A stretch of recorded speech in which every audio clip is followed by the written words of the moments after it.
Okay guys, we're back. We're going to finish up our test corrections. On problem number 9, it's asking us to use a distributive property to multiply this out and then determine if either James or Carl is correct. So whenever it tells me to use a distributive property, it also means multiply. So my keyword, I'm saying distributive.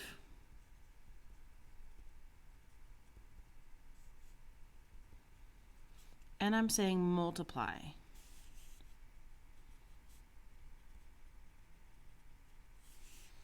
Whenever it has this, we're going to be drawing boxes for our organizer. Let me get in a little bit closer.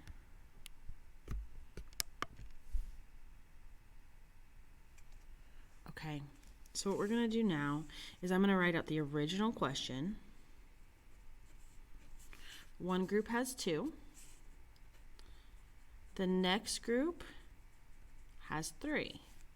So I'm going to need 3 boxes across the top. 1, 2, 3, and 2 boxes on the side. Now usually these boxes will go together, but when we have 2 variables like this, sometimes it doesn't work that way. Now I'm just making these lines darker. This is going to be the problem we start with, and inside is going to be our answers. So we have a 3x minus 4y, negative 2x, 5y minus 6. I have a negative 6x squared,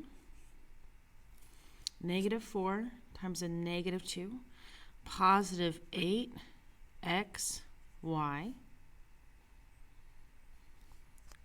3x times 5y, 3 times 5 is 15, and then xy. 4 times 5, negative 20, y times y, y squared. 3x times 6, negative 6, negative 18x. Negative 4 times a negative 6, positive 24y.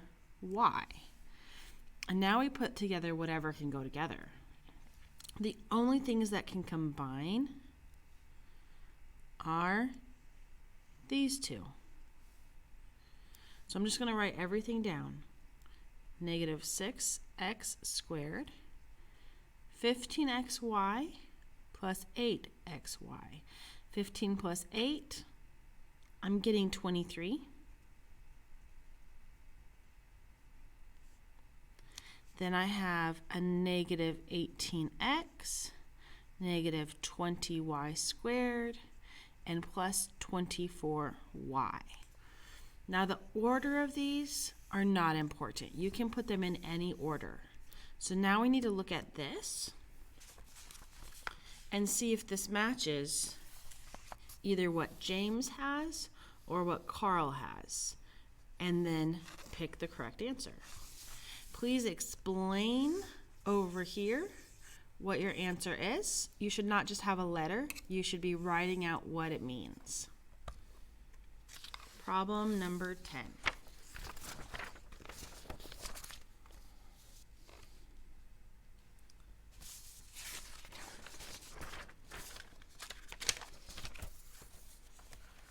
Okay, which value of A will make this statement true? Okay, so true, statement, value, that's a lot of words in there. But what is it really testing? It's testing whether or not I can do exponents. So for me, I'm going to look at exponents as my keyword, but I'm also going to say true.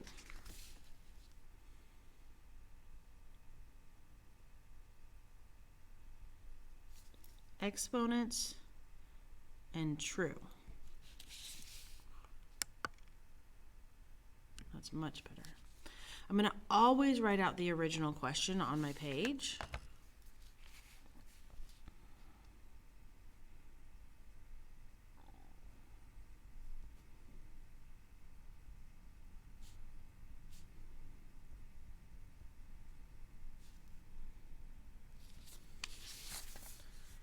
And then I'm going to take it from here.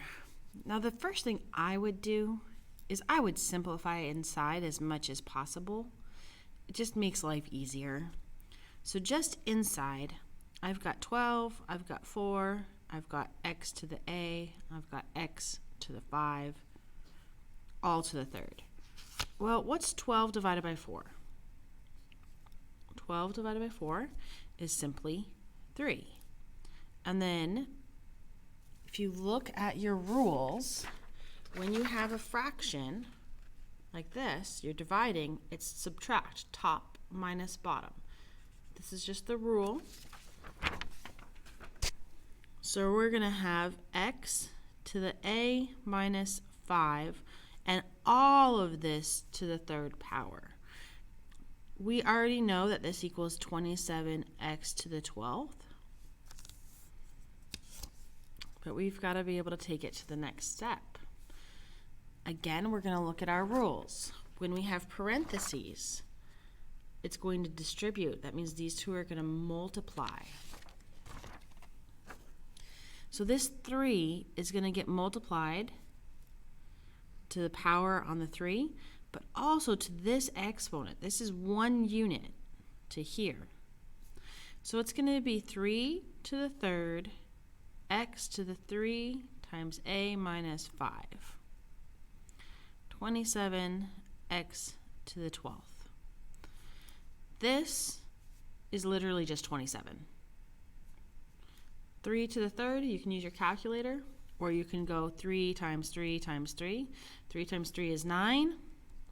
9 times 3 is 27. So I'm going to go up here. 27x to the 3, a minus 5, 27x to the 12. Well, the 27 is the same on both sides, so I really don't care about that. I care that this has to equal 12. So I'm going to say 3a minus 5 equals 12. And you can either use n solve here, or you can distribute.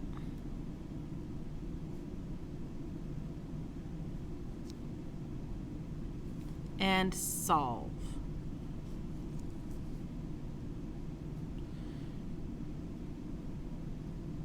Five, 6, 7.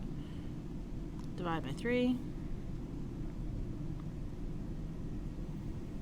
Done. A equals 9. Okay, number 11. So we're coming up on it again. Which expression is equivalent? Equivalent expression is not useful. It just means that there's no equal sign. Equivalent just means is same. So we want to know what this is really equal to. So what I'm going to do here, anytime it gives me this and then it has a group of parentheses like that, that just means it wants the factored form.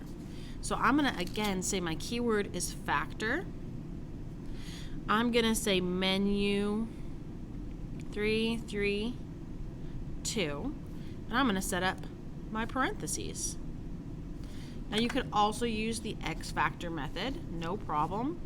If you want to use the x's, we got -6 here, -5 here. 2 and 3? Nope. If I do 2 and 3, that won't work. What about 1 and 5? 1 and 6? 1 and 6? Negative on the 6? Yeah, that works. If I have a -6, that multiplies to a negative, adds to a negative, so I have x plus 1, x minus 6. If that makes sense for you, do it that way. If that doesn't make sense, or you can't think of those numbers, go to your calculator. On.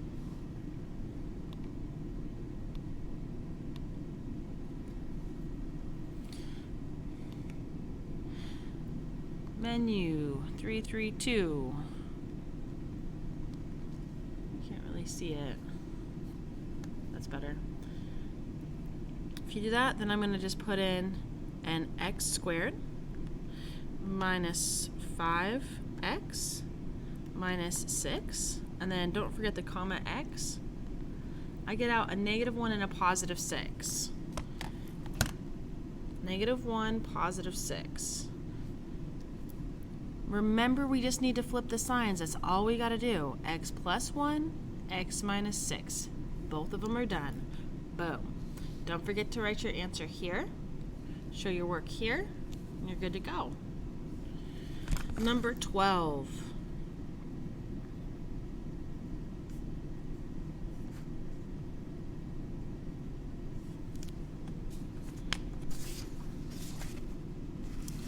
It says simplify the following. Again, it's with exponent rules. It's always with these exponent rules.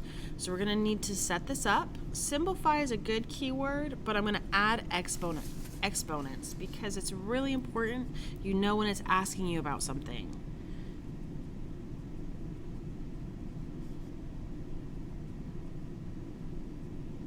So again, I'm going to help you set this up. The 12 is going to go here. The x to the third goes here. The y to the 5 goes here. The 3 goes here. The x goes here. And the y2 goes there. Now, if you need to, write out the expanded form. If you don't need to, use your rules of exponents. I'm writing 3 x's because it says to write 3. I'm going to write 5 y's.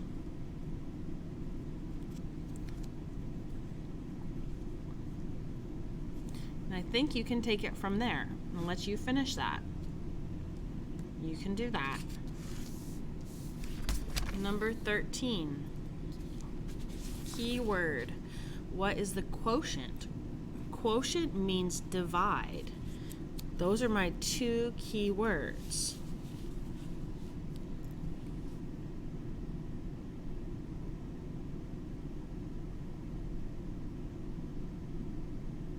Oh, divided. I wrote divided wrong. Apologies. And I'm just going to set up my equation. This one goes on top. This one goes on the denominator.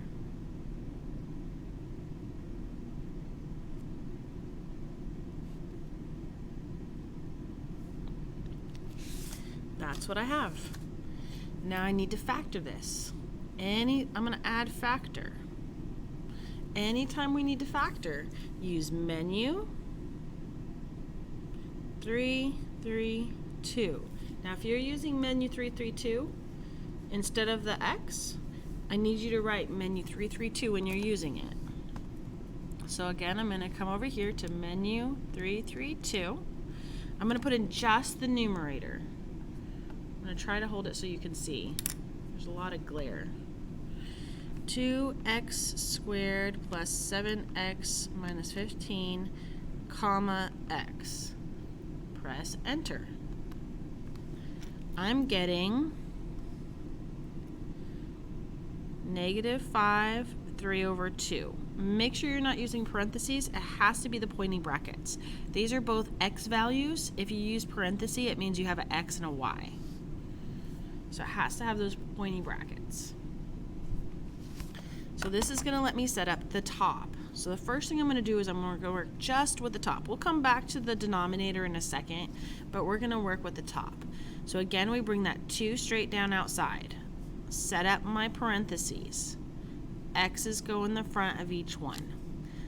Flip the signs. Instead of -5, it's going to be +5. Instead of +3 over 2, it's going to be -3 over 2.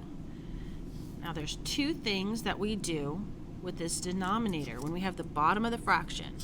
The first one is we divide the front number by it. The second thing is we pop it in front of the x in that group. 2 divided by 2 is 1. Do I have to write the 1? Nope. 2x minus 3. Now we're going to bring in the denominator again. So it was divided by 2x minus 3. Go ahead, cancel out what you have. What do we have left? Go ahead and fill it in your answer box. Number 14. Again, it says factor. Factor is for sure my key word. I'm going to say factor. I'm going to use menu 332, we've got 25x squared minus 1. Well, let's go one more time to menu 332. 25x squared minus 1, comma, x. Make sure you're using the subtraction and not the negative. Subtract, negative. Press enter. I'm getting negative 1 over 5 and positive 1 over 5. Again, I'm using the pointy or the curly brackets.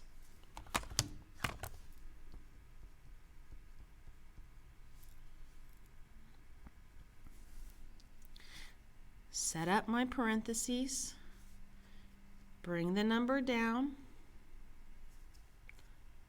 I'm going to let you finish it. If you get stuck, ask for help. Proud of you guys. Keep working hard.